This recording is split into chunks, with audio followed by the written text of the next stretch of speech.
There are pyramids in Africa that most people have never seen. Not in Egypt. Further south. Deeper into the continent. Standing in the Sudanese desert, sharper, steeper, older in spirit, the remnants of a civilization that the world has almost completely forgotten. They built more pyramids than Egypt ever did. They conquered Egypt, and ruled it as pharaohs. They forged iron, when much of the world was still using bronze. They had warrior queens, who led armies into battle.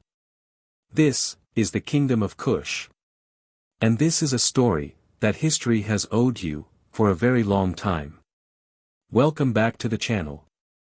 If you're new here, we dig deep into the histories that don't make it into mainstream textbooks. The civilizations, the empires, the people who shaped the world, but never got their credit.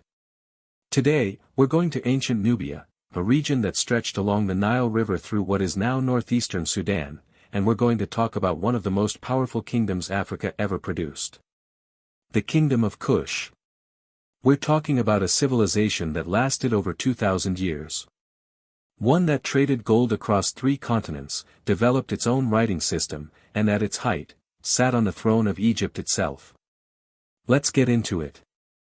To understand Kush, you first have to understand where it was. The Nile River doesn't just flow through Egypt. It stretches thousands of miles south, deep into the heart of Africa.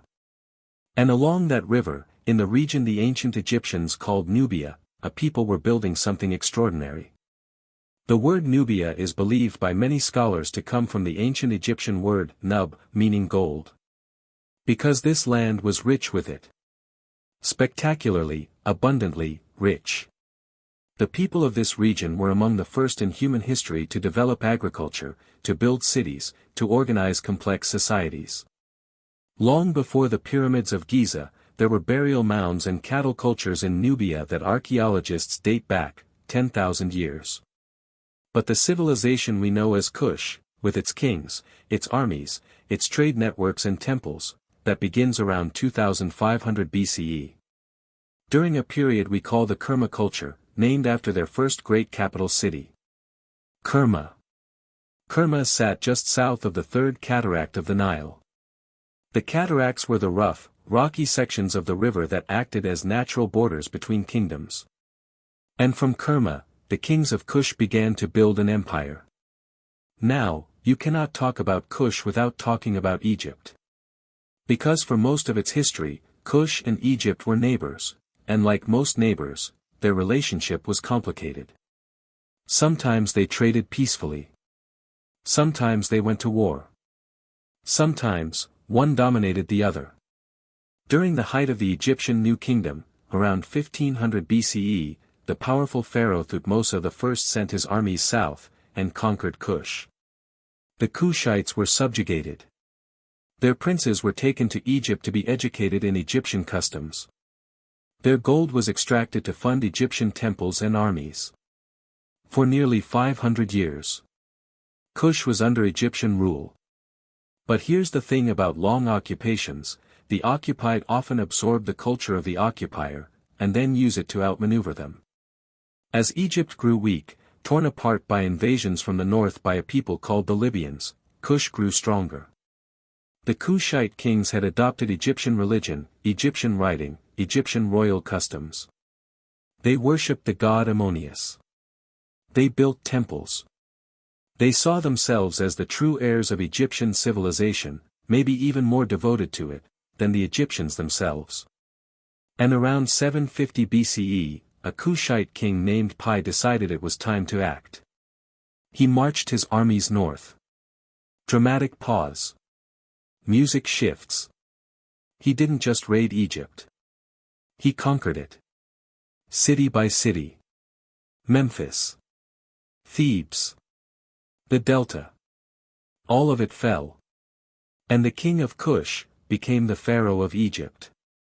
This moment, the Kushite conquest of Egypt, is one of the most dramatic reversals in all of ancient history.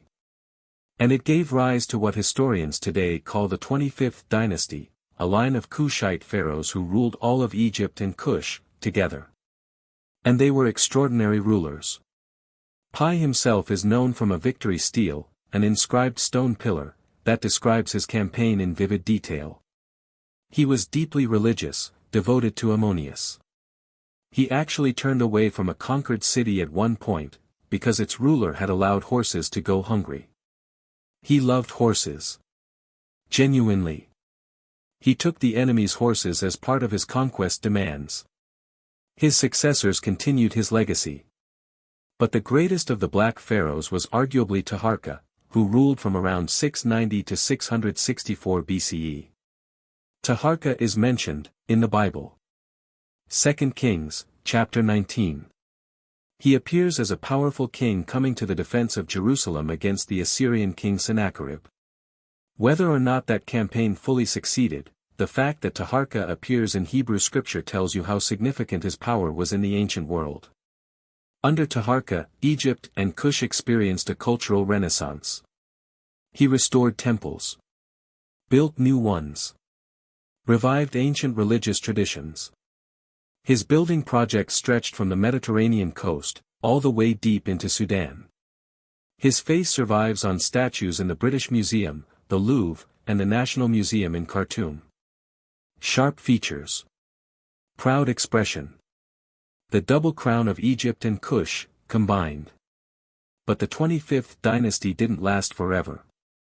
The Assyrians, one of the most aggressive military powers the ancient world ever produced, invaded Egypt with iron-tipped weapons and iron discipline. After multiple invasions, the Kushites were pushed back south, retreating to their homeland. They never retook Egypt. But they never disappeared either. Here's what most people don't know. After losing Egypt, Kush did not collapse. It transformed. The capital moved further south, from Napata to a city called Meroe. And this shift marked the beginning of what historians call the Meroitic period, arguably the most innovative phase in all of Kushite history. Meroe was spectacular. It sat at the convergence of the Nile and Atbara rivers, surrounded by fertile land and forests of acacia trees. And beneath the ground nearby, iron ore. The people of Meroe became master ironworkers. The city's smelting furnaces were so productive that some historians call Meroe the Birmingham of ancient Africa, a reference to the English city that was the heart of the Industrial Revolution. With iron, Kush produced tools, weapons, and goods that they exported across the known world. Trade routes connected Meroe to Egypt and Rome in the north, to the Red Sea and Arabia in the east, and to sub-Saharan Africa in the south and west. Gold, ivory, ebony, cotton textiles, live animals, elephants, giraffes. All of it flowed through Meroe. The city grew wealthy. Monumental temples were built. A royal palace. Public baths. And of course, pyramids. Dozens of them. Steep and elegant, clustered on the desert hills east of the city. And then, there's the writing. Around 300 BCE, the Kushites developed their own script, Meroitic. It had 23 characters, both alphabetic and syllabic. Inscriptions have been found on temple walls, tombstones, pottery. Here's the haunting part. We can read the sounds of Meroitic. But we don't fully understand what it means. The language underneath the script remains largely untranslated. Scholars are still working on it today. An entire civilization's written voice, and we can barely hear it yet. One of the most remarkable things about Kushite civilization, especially in the Meroitic period, was the power of its women. The title Candake, often written in English as Candace, referred to the queen mother or ruling queen of Kush. And several Candakes didn't just advise kings. They ruled. They commanded armies. They made decisions of state. Queen Amanirenas is perhaps the most famous. Around 25 BCE, the Roman Empire, then under the authority of Emperor Augustus, tried to impose heavy taxes on Kush and extend Roman control southward. Amanirenas said no. She launched a military campaign into Roman-controlled Egypt, sacking the city of Aswan. And she famously tore down statues of Emperor Augustus, taking the head of one statue, and burying it beneath the steps of her palace. So that forever after, everyone who entered, would walk on the face of Rome. The Romans counterattacked. A war followed.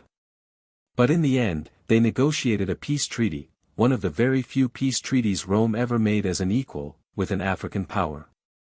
Augustus dropped the tax demands. Kush kept its borders. Not bad, for a queen the Roman histories barely mention by name. There were others, Amanitor, Nawidmak, Shenaktakhet, women whose images on temple walls show them large, powerful, holding weapons and smiting enemies in the style of warrior kings. Kush was one of the very few ancient civilizations where women could hold this kind of structural, institutionalized power. That alone makes it remarkable. By the 3rd and 4th centuries CE, Kush was under pressure from multiple directions. To the north, Rome was weakening, which hurt Kush's northern trade routes. To the east, a new power was rising in the Ethiopian highlands, the Kingdom of Aksum. Aksum was aggressive, commercially sophisticated, and increasingly dominant over the Red Sea trade routes that had been so vital to Meroe's wealth. The old trade networks shifted. The iron industry may have stripped the surrounding forests bare, causing severe environmental stress. The Nile's behavior may have changed. There is evidence of drought and agricultural decline. And then, around 350 CE, the Aksumite king Ezana invaded. He left behind an inscription boasting of his victory, describing the destruction of Meroe, the burning of towns, the killing of soldiers. Whether the city was already severely weakened before he arrived, or whether his campaign was the killing blow, we don't know for certain. What we do know, is that after Ezana, the Kingdom of Kush, as a political entity, was gone. 2,000 years of continuous civilization ended. But here's the thing. Gone, does not mean forgotten. Gone, does not mean unimportant. The pyramids of Meroe still stand. There are 200 of them across Sudan, more than in all of Egypt. And they are stunning.